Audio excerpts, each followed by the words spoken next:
Hello, this is Jason here. Gonna do a quick video review of a book I just finished. It's called The Outsider by Stephen King. Um, I don't have my dust jacket with me, so you can't see the cover, but yeah, that's it. It's pretty good. I really enjoyed it. I'm gonna give it 4 out of 5 stars, which basically for me, 4 stars means very good. Really enjoyed it. Would recommend it to other people. Um, 3 stars is like a good book. Um, yeah, but just solid, good book. Not necessarily life changer or anything. And then a 5 star book would be like, you know, greatest of all time, type books.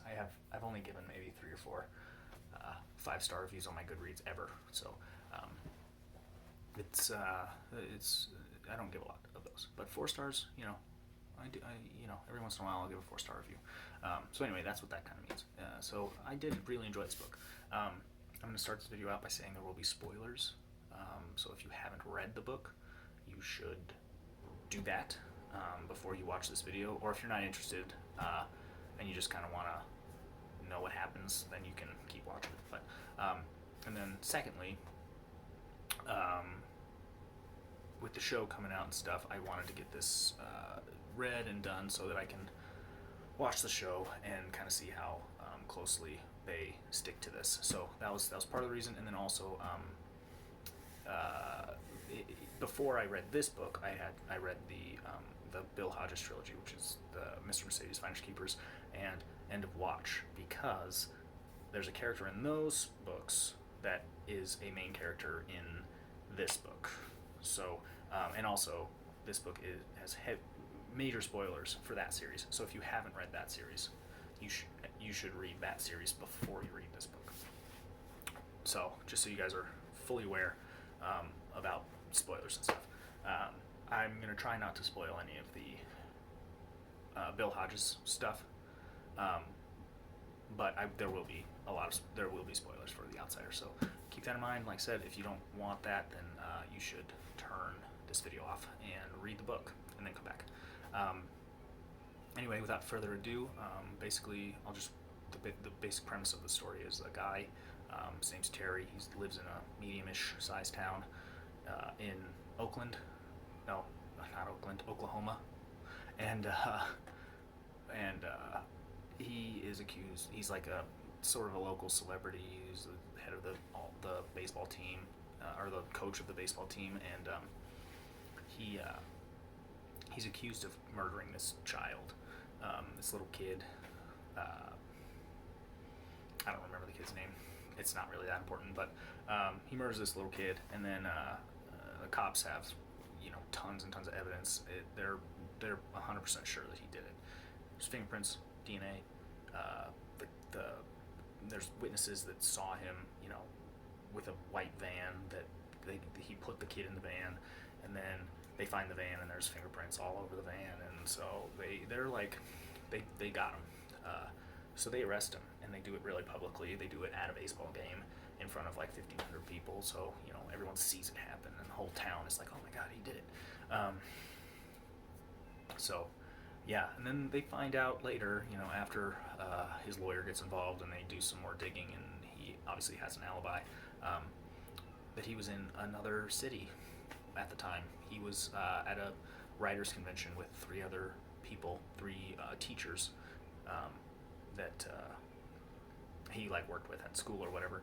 And they were at this Harlan Coben was speaking at this writers convention, and Terry actually is on video asking him a question during the Q&A section.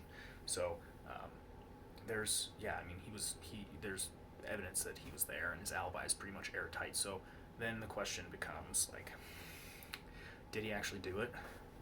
If he did, how did he do it? Did he plant evidence? Did he have an accomplice that looks a lot like him? Did he how did this happen? If he didn't do it, then the guy's still out there, and probably will murder more people. So yeah, but because of the DNA evidence and the amount of evidence that they have, they decide to go ahead and go forward with the trial. because of how public it was and all of the vitriol from that, because he murdered a kid. People really don't like him, and so actually when they're going to the courthouse, the brother of the kid who was supposedly murdered, or was murdered supposedly by Terry, brings a gun and kills Terry on the courthouse steps before they can have the trial or whatever.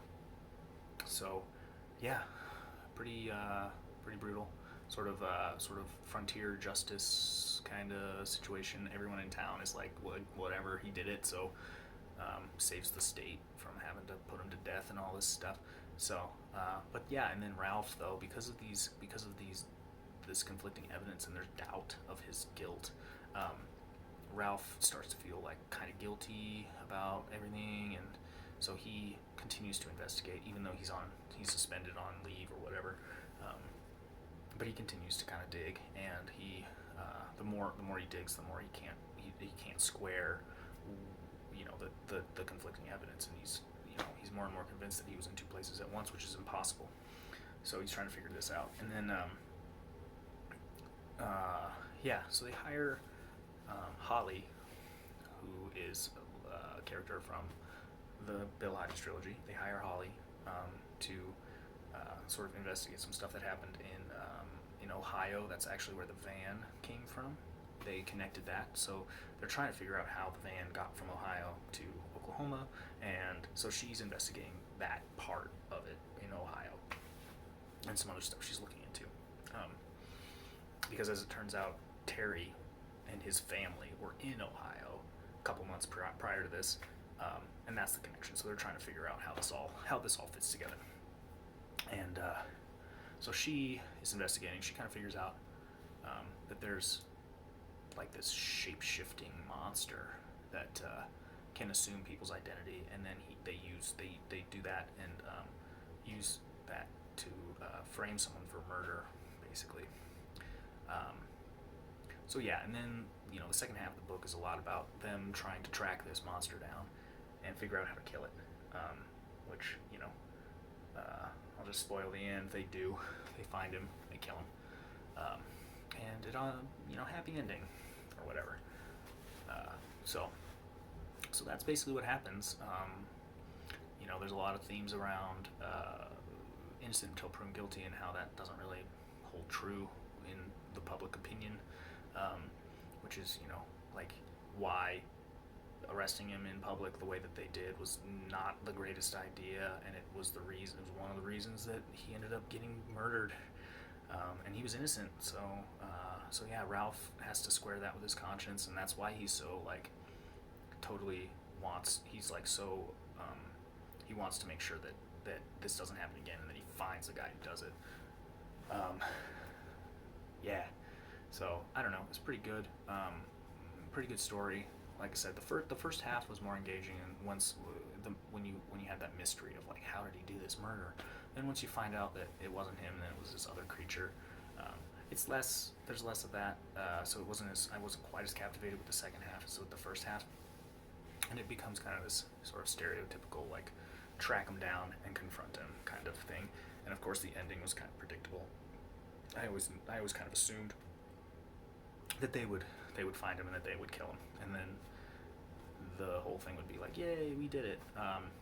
Which is not to say that the ending was bad. It was actually pretty well done, and good ending, especially for a Stephen King novel. He tends to have some either just really weird or just really bad endings. So it wasn't anything like that. It was just a good, solid ending, albeit a little predictable. But yeah, overall, very good book. So, like I said, I'm excited for the show. I'm going to watch that. And then, yeah, that's pretty much all I got for this video. Thanks for watching. If you like this kind of content and want to see more, go ahead and subscribe to my channel. If you have any book recommendations for me, please leave them in the comments. I'm always looking for stuff to read. And yeah, I'll see you guys next time. Thanks. Peace.